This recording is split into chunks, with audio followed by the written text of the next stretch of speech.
All right, now welcome to SE Custom Designs. And we want to share our experience with making our very first hexagon shelf.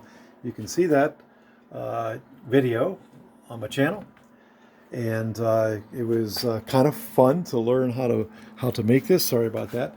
How to make this kind of unit. Never made one before, so someone expressed in the family that they'd like to have one, and so I thought, oh, I better research this and learn. I got a scrap piece of 2x4 from the pile over there, and I went for it. And not too bad for a very first attempt. Kind of crude, yeah, but we got the general idea how to make this. The trickiest part of doing this actually was gluing it. So you could watch me struggle and, and learn from that. And that's the way I like to do my videos. I like to learn in real time, okay? If we are all being honest with each other, we have lots of mistakes in the wood shop. We just like to come off perfect. I am far from that. All right, so that's enough of that. So we learned on there. Look up the video, look that video up, sorry, and you'll see how I stepped through that. So here's how I ended up making my second set, which I'm quite pleased with. So these are the tools you're going to need. You're going to need a square. Okay, I used that because I needed to get all the stock cut to 9.5 inches, and I set it right here. You're going to need an angle finder, is what I'm calling it. Set it to 30 degrees. That's all you need to know, 30 degrees. Transfer that to your blade, lock it in, you're good to go. That's that. Tape measure, of course. And this guy here came into play a little bit. So, and ear protection. So you're going to want to have all that. I decided not to actually video me going through it because it does take a lot of time to do that. And I'm a one-man show here, so, and I need to just get on with it. So here's what we did. Imagine then the stack of wood is here, 9.5 inches stack. So the first thing I did is I just brought it over here to the edge, and I made my very first cut. Okay, I made that cut, and then I reversed back like this, and I set this block in, and that was it. So now I know that if I right off that block and come here, I'm going to be able to make that cut every time, the same size, the same length.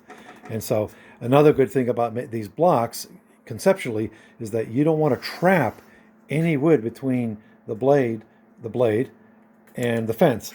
And yes, it's unplugged. Make sure it's unplugged. And you want to have that area free. Too many accidents can happen. You see a lot of that where pieces of stock is flying back at the operator. And, that's been me one too many times, and you live and you learn. Okay, so essentially, we already made our first 30-degree cut, right? We went across, we set up our block, and then all you're really going to do is turn it over, turn it this way, repeat the process. Do that 6 times, 5 more times, and then you're going to have all your pieces to put them together. So that's as simple as it gets. I know I'm maybe really simplifying this. Please ask questions.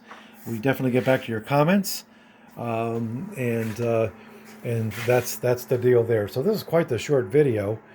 I already went through the first one, and the way it went to the second one. Let's come over here and look at the material I chose. I chose poplar, okay? I chose poplar. Poplar is nice. It's not expensive as oak or those cherries or this type of thing. It's like half the price, poplar. Then if you want to go down to the pine, that's good too. So it all depends on how much you can afford and, how much abuse and wear and tear that material is gonna have. So you got to think about all that, and the strength, of course. So again, sorry, y'all on the big TVs. This is just a 2x4, and he's practiced. He's ugly, but we'll do something with him later on. In the meantime, we're going to do something I tell myself not to do: stack it over here with other projects. Get around to it later on. So there you go. We'll go ahead and put this guy together a little bit later on. So here's what I decided to do. Having learned about all that slippery nonsense that goes on when you're trying to pin, I use my pin gun. The tape is a great idea, the painter's tape. That helps to hold things in place. So then imagine you've got your glue in there, and then you're dry fitting it all together. Well, actually, not dry fitting. We know that's putting the pieces together without glue. So you know it all goes together. So essentially, I ordered some blocks that are going to conform to such angles like this. So I got 6 of them, and that along with a strap, I'll be able to wrap it around and pull it in, and these guys will be nice and snug. I'm probably going to go ahead and continue my fun experience using Gorilla Glue, because that dries up in 15 minutes. That type of thing. So, all right, thanks for stopping to the shop. I know you're all busy. We try to keep this real quick, which is pretty much a miracle for me. And enjoy the holiday season coming up. So we got lots of projects for 2020. Look up the Super Awesome Coffee Table again. That's all done. All the videos are there, every last step. Maybe too many steps, but I never made one of those before like that. So look that up. It's amazing. I'm really proud of that work, and I want to thank the Lord Jesus for giving me the ideas and the planning, and my wife being very patient to work with me. Wow, because she's pretty much like an artist, and she's really good at these types of things. So that's that. We're going to be making her and I a coffee table that will be up in the living room. So I got that experience now by making this one. So this is like my third table. So 2 coffee tables, and we made some drop leaves. So those are fun to make. So enjoy the shop. Just enjoy the time you have down in your shop. So we're going to be just enjoying 2020, doing all sorts of things. So I'm going blank now. I must be hungry again. So stay tuned for the revealing of new tools as well. We're going to talk about the Lee surface hold down clamp. There's 2 styles of these guys, by the way. There's the kind that you can mount this unit here.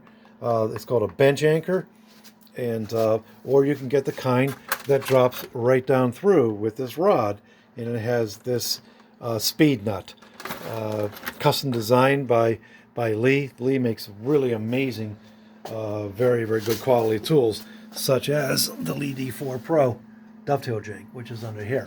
They just make amazing tools, very good quality.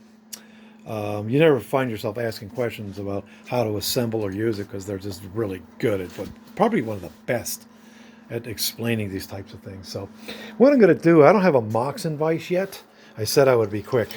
I'd like to make one one day, but in the meantime, my impromptu Moxon vise is going to be to take a couple of those mounted units and come here and here, and that way I can clamp long pieces of wood, and I'll put some more brackets in so I could take them in and out where I want them. At least that's the idea that I have now. And the other style, of course, fits right down through here. So those guys are great to hold the work down. So thanks for coming to the shop. I'll let you go. Take care. God bless. Shalom v'chatot zins, tzajin, and asalami, and y'all take care. Bye-bye.